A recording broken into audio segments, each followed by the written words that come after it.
How do you design blended learning? Presented to you by Heart of Worcestershire College, an EdTech demonstrator college.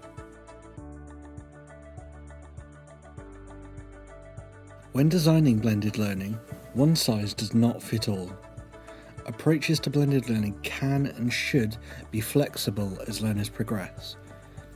This video will introduce the main principles of blended learning design, but you should do what is right for your learners at an appropriate time to suit them.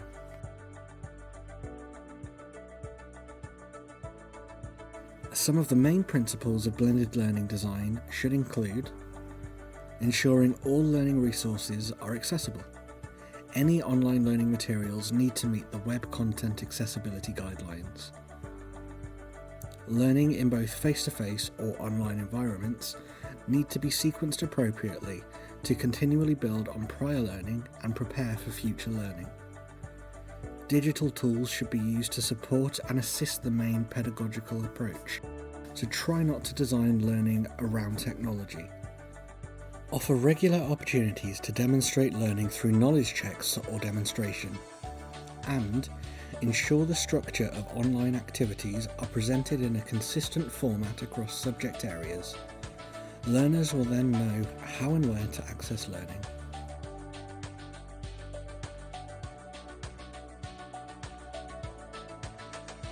In addition, clear objectives should be set at the beginning of every learning episode.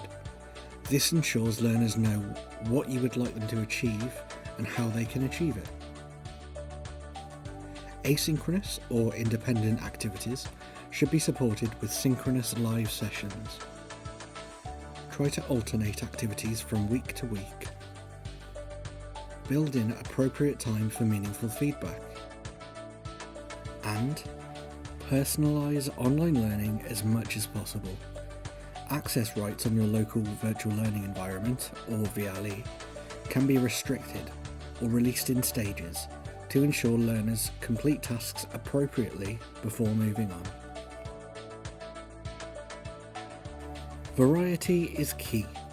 To maintain engagement levels, you should look to use a variety of mixed media for teaching and learning.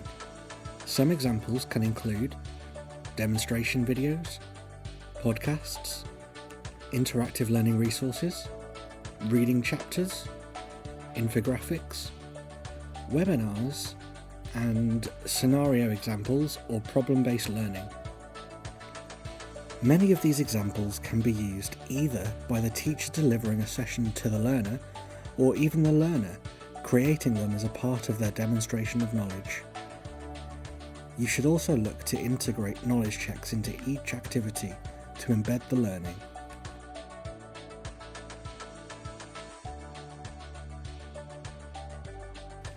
Online content needs to be presented in a clear and concise way.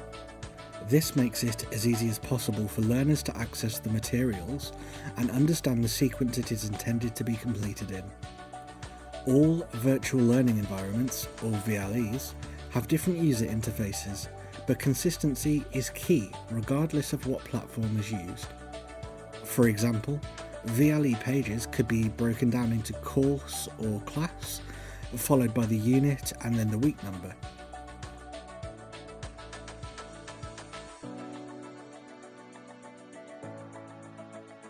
The suggested structure of online content should take you through a number of steps.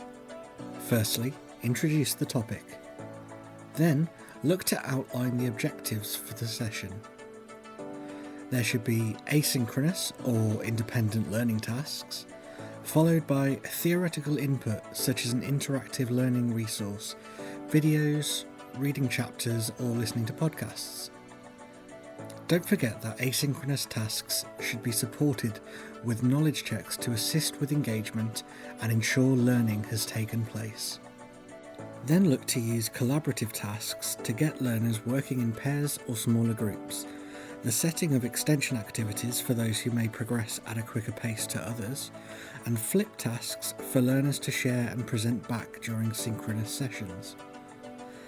Importantly, we do need to ensure learners' work is acknowledged and as much feedback provided as possible throughout. This should then be followed with the live synchronous session itself, ensuring you communicate clearly in advance the time it will take place. Also, a recording should always be made available. Use this live session to cover important aspects of the topic or assessment and refer back to independent learning tasks. The session should be interactive, ask learners to lead discussions, present work, and collaborate. Finally, a plenary session referring back to learning objectives. This gives the learner the opportunity to gauge understanding of the topic and identify any gaps in their knowledge.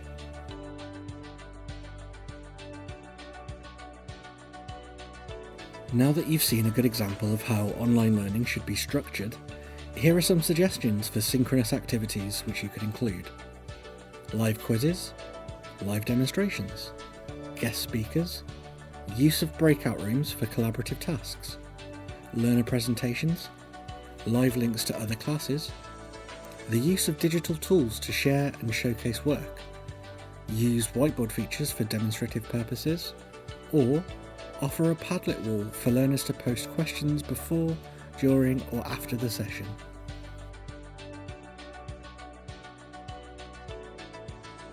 Here are also some suggestions for asynchronous activities that could be included.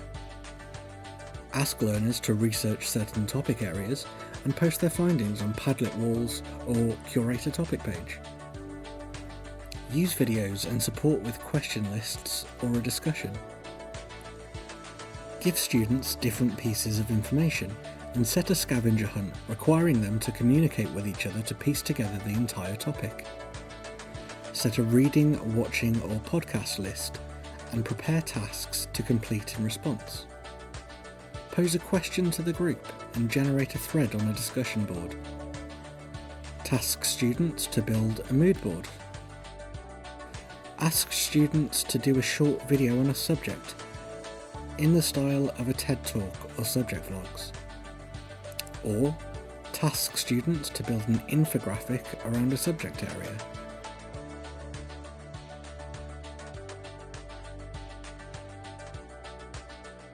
Some examples of assessment ideas which you may want to consider could include quizzes, learner vlogs on topics, interactive learning resources with automated assessment, digital posters, infographics, portfolio building with pictures, videos or audio files, group presentations, or practical demonstrations.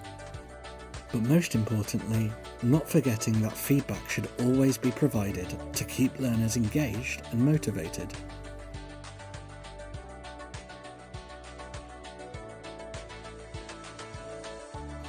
Thanks for watching this video on how to design blended learning materials. Check out the website for more EdTech demonstrator videos. If you would like more support on this topic, please get in touch.